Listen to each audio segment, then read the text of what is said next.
One of the most important things that I learned in this course was an increased awareness of copyright law. This is an issue that I think in schools we don't know nearly as much about as we should, yet with our increasing use of media and instruction, understanding copyright issues is becoming more important than ever. One assignment this semester that did a really effective job of giving us hands-on practice with copyright laws was creating the media asset plan for our mini documentary project. That assignment built an awareness of copyright directly into the planning process itself. I intend to emulate this planning process in future work with teachers as they develop assets to use in their classes in the course of any professional development that I put on. I plan to build in a template where teachers account for copyright law as they plan out the creation of the assets that they're going to use.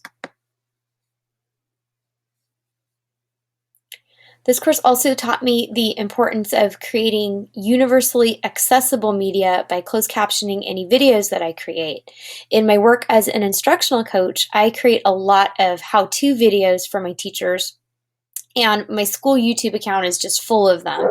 But before this course, I didn't know how to close caption videos, nor did I appreciate how important closed captioning is to making media more accessible to as many special populations as possible. I see now that closed captioning is an important modification, not only for hearing impaired audiences, but also for any individual who has an auditory processing delay or a similar processing disorder. I've begun to work with some of the special education teachers at my school in using closed captioning to increase accessibility of media assets for students in their own classes. So probably the most obvious new skill that I've learned in this course is the use of Adobe Premiere Pro video editing software. I am so excited to now have the skills necessary to edit video and audio with such precision and create such finely nuanced finished products, unlike any other software I have ever used before.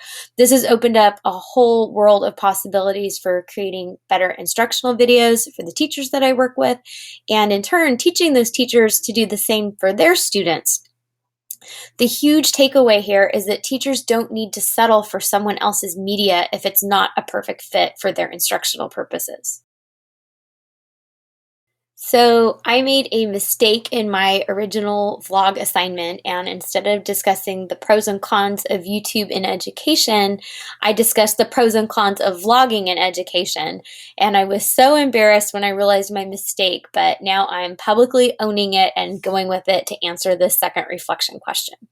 So my opinions about vlogging in education have not changed during this course.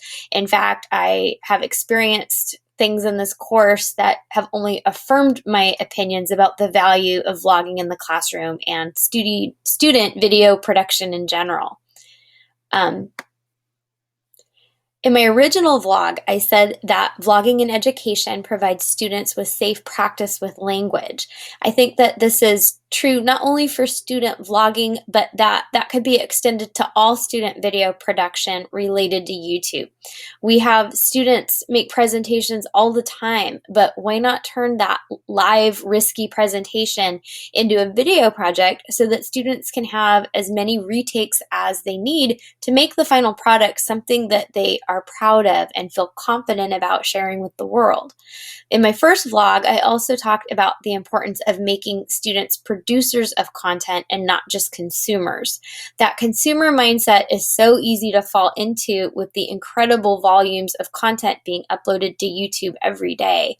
After this course, I feel that this students as producers concept is not just a well-intentioned philosophical thing. Only now, after experiencing that ownership of content that I have created, and having that autonomy over every minute decision about how it came together, do I truly, absolutely appreciate how critical student creation of media is to developing students that have the 21st century skills that they need to be productive citizens in the world. As teachers of 21st century thinkers, we are tasked with teaching students how to communicate, collaborate, to think critically, and how to create. And YouTube and vlogging and education, I think all of that, student video production, all of those possibilities really hold tremendous opportunity to make those 4 C's of the 21st century thinking skills a reality for our kids. I still believe that student confidence with vlogging and YouTube video production in general is a consideration that teachers really need to be cognizant of. The experiences in this course have done nothing but affirm that belief for me. When you put something that you've created up on YouTube, there's a risk taking associated with that. I understand and appreciate that more thoroughly after completing the mini documentary project in this course. In my first vlog, I talked about improving student confidence in posting their videos by using the privacy settings on YouTube. I suggested using the unlisted setting to limit the audience of a student video to only those with the link to the video, so that when it came time to post my mini documentary, I found myself in the shoes of that less than confident student. Suddenly, when it was time to post my documentary project, I began to doubt myself, and I felt really nervous about sharing it with the outside world. Was it good enough? Was it significant enough to put out there? And being able to use that unlisted setting instead of making the video public to the world really helped my confidence. After I got some positive feedback from the video, I did go back and change my privacy setting to public, but I really was in the shoes of that student that needed to rely on that unlisted setting to have the confidence to put my content out there. So what happened was that I was able to use the privacy settings to share my video with a limited audience, which really improved my confidence.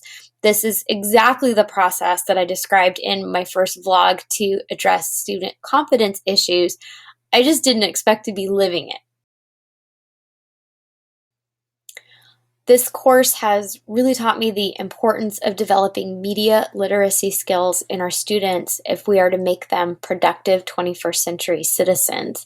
We are inundated by media messages in every facet of modern life, so we would be remiss in our job in preparing students to be successful in the world if we did not treat media literacy with the appropriate relevance that it warrants.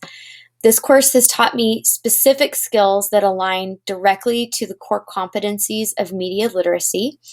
Creating a YouTube playlist lesson developed the skill of accessing media and sharing it with others in an effective way, because it created the opportunity to curate media resources that addressed a central learning objective.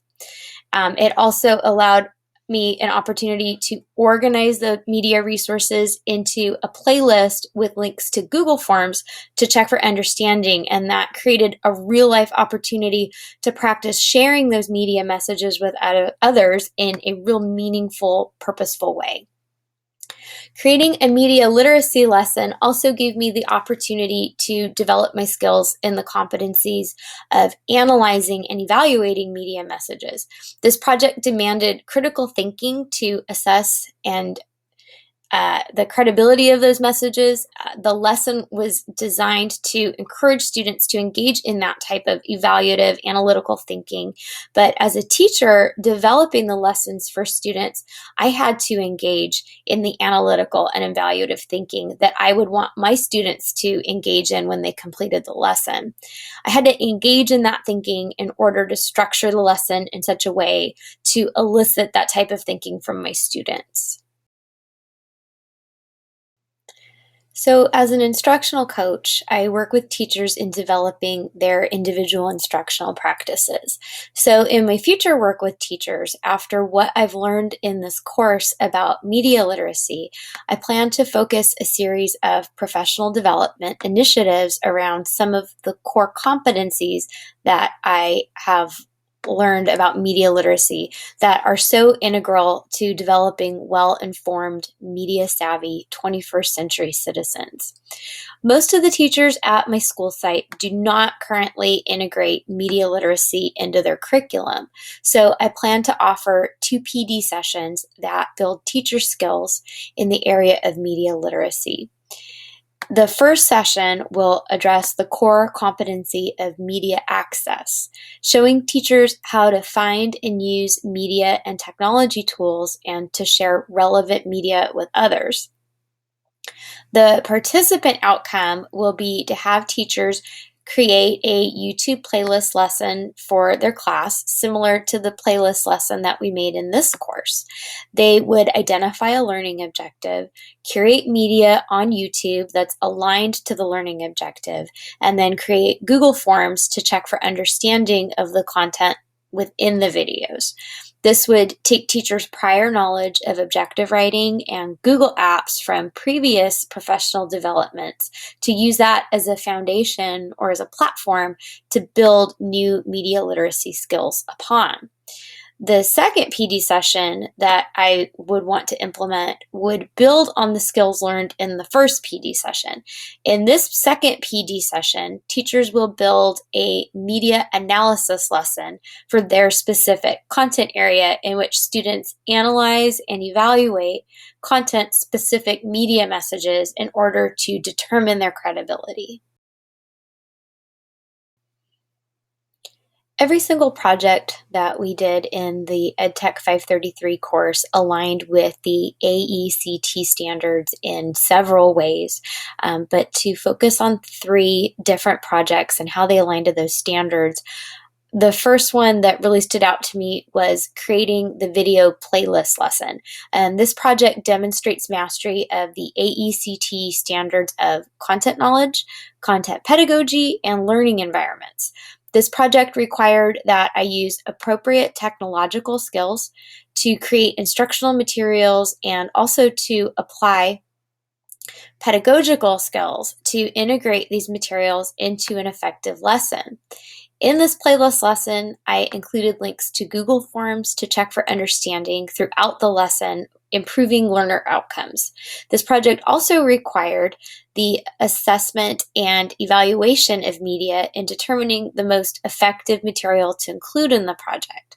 The playlist structure and associated Google Forms resulted in infrastructure to facilitate learning, addressing the management aspect of the AECT standards. Because this play lesson was a type of self-contained learning environment, this project also demonstrates mastery of AECT Standard 3, which demonstrates creating effective learning environments. Assignment number 4, the Vlog with Closed Captioning project, also exemplifies the skills associated with AECT Standards 1 and 2, those being content knowledge and pedagogy. But this project also demonstrates mastery of AECT Standard 3, which addresses the facilitation of learning through creating, using, evaluating, and managing effective learning environments. This project required the creation of closed captioning for our vlog post, which demonstrated the skill of creating a learning environment that empowers diverse learners by improving the accessibility of the vlog. The nature of the vlog, how it required me to reflect on my instructional practices, also demonstrates mastery of AECT Standard 4, which addresses professional knowledge and skills, specifically the reflection on practice facet of that standard. Assignment number 8, the final phase of the mini documentary project, where we edited and uploaded the video, that aligns to AECT Standards 1 through 3. Regarding Standard 1, content knowledge, the project requires mastery of skills associated with creating, using, and assessing media assets to convey an instructional message, as I used Adobe Premiere Pro to edit media assets into a clear, cohesive media piece. This project also demonstrates mastery of AECT Standard 2, which is content pedagogy, because of the evaluative decisions required to craft the mini documentary into something that instructs a learner on a specific subject. Standard 3 addresses learning environments, and strict adherence to copyright law in this project also demonstrates mastery of creating a learning environment that respects issues of copyright and fair use. Use of closed captioning in this project also addresses creating an effective learning environment for a diverse range of learners by improving accessibility.